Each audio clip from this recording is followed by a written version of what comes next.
गुजरांवाले की एक हमारी उस्ताद हैं, फ़ीमेल उस्ताद, ख़ातून उस्ताद रिफ़त आरिफ इनका नाम है। अक़वाम मुत्तहिदा में यूनेस्को के इदारे के तहत इन्हें 2023 की सबसे बेस्ट, दुनिया भर में सबसे बेस्ट टीचर का एज़ाज़ दिया गया है। डॉक्टर साहब, इन्होंने डॉक्टर साहब ये किया कि ये इनका ताल्लुक़ गुजरांवाला शहर से है। 1997 में 13 साल की उम्र में अपने घर के सेहन में स्कूल का आगाज़ किया। रोज़ाना 8 घंटे काम करके होने वाली कमाई से अपना स्कूल चलाती रहीं। 4 घंटे पढ़ाती थी, उसके बाद रात में ख़ुद अपना भी पढ़ती थी। स्टूडेंट थी, ज़ाहिर है 13 साल की उम्र में काम शुरू किया। आज 26 साल बाद इनका कायम करदा फलाही इदारा ZWEE फाउंडेशन गुजरांवाला के 11 देहात में तकरीबन 200 लड़कियों को 12वीं जमात तक मुफ्त तालीम दे रहा है। और डॉक्टर साहब, ये 130 ममालिक में से 7000 असातिज़ा को नामज़द किया गया, 10 को शॉर्ट लिस्ट किया गया। ये कि समाजी खिदमात भी हों और मुस्बत असरात भी कौम पर पड़े हों, तो फिर इनको डॉक्टर साहब ये यानी एज़ाज़ और इनाम दिया गया है यूनेस्को की तरफ से। ये बहुत बड़ा एज़ाज़ मैं समझता हूँ, आपके शोबे के लिए भी है, तालीम और तदरीस के, और पाकिस्तान के लिए भी है। वाकई खुशकुन ख़बर है जी, ख़ास तौर पे जो तालीम के मैदान में काम कर रहे हैं उन सब के लिए एक बहुत ही इसमें एक इंस्पिरेशन है जी। बिल्कुल।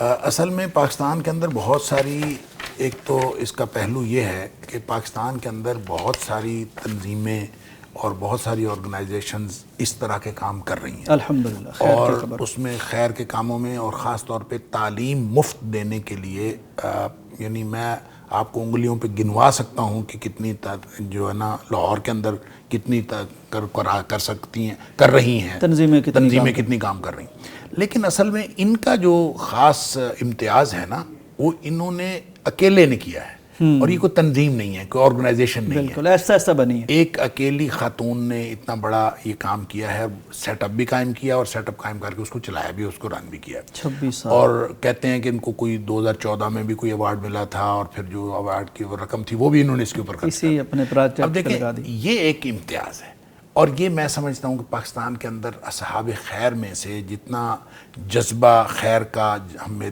पाकिस्तानियों के अंदर देखते हैं, वो कम ही किसी मुल्क के अंदर मिलता है।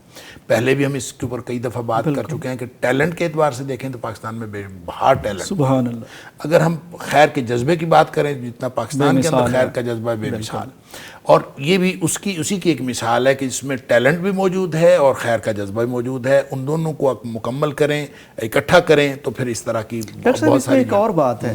यानी जैसे आपने फरमाया कि कई तंजीमें, कई अफराद, ऐसा जज्बा खैर और बेमिसाल टैलेंट, लेकिन डॉक्टर साहब बाहर से कभी कोई आके हमें बताता है कि ये काम कर रहा है, ये काम का आदमी, हम क्यों एक्नॉलेज नहीं करते कौमी सतह पर? एक्नॉलेजमेंट है कौमी सतह पे, मैं तो नहीं समझता कि नहीं है। बस ये है कि लाइमलाइट में बात चीज़ें होती हैं, बात नहीं होती। आनी तो चाहिए डॉक्टर साहब, मीडिया पे बिल्कुल आनी चाहिए। मिसाल के तौर पर देखें, पिछले दिनों एक यहाँ पे एक सिस्टम है गज़ाली एजुकेशन सिस्टम, वो भी इसी तरह का काम कर रहा है, बहुत शानदार सिस्टम है, और उनको कौमी सतह पे अवार्ड दिया गया है। और शायद उनके जो ओनर हैं या उनके जो आमिर साहब हैं, उनके जो MD हैं, उनको सितारा इम्तियाज़ दिया गया है, तो कौमी सतह पे उनकी रिकग्निशन है।